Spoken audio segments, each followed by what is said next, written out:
philosophy is we do what we think is best for the client, and that's one of the issues that we have in corporate America. I had with corporate America was, I would always interview and they would say, hey, we'll do it your way, and we would do it my way for 4, 5, 8 years, and then all of a sudden you get a new boss or whatever, and then it was always about what the company wanted, not about what you felt was best for the client. It was all, you were dictated and told, you need to go out and do this, you need to go out and do that. Well, that's not really the best thing for my client. I don't think it is. So now it's the same, we actually do what we think we should do for the client, whether it's good for the company we're doing business with or not.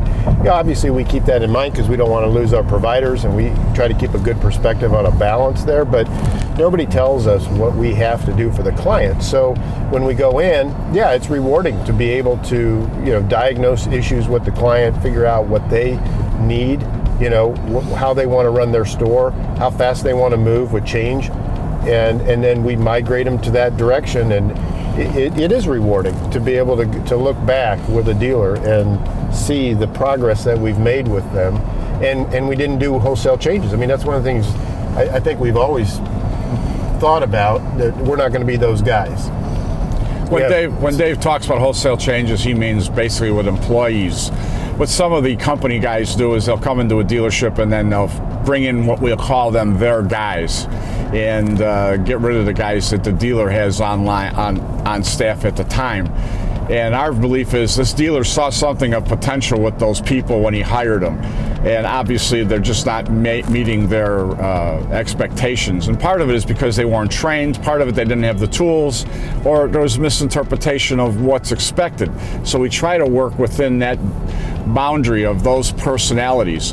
And honestly, at the end of the road, most of the time it turns out that the staff that they have are qualified people that bring value to the table, and then the ones that don't, they just don't fit because of that's not their niche in life. We're honestly with them, and we try to place them in other places that maybe would fit better for them because of culture or whatever.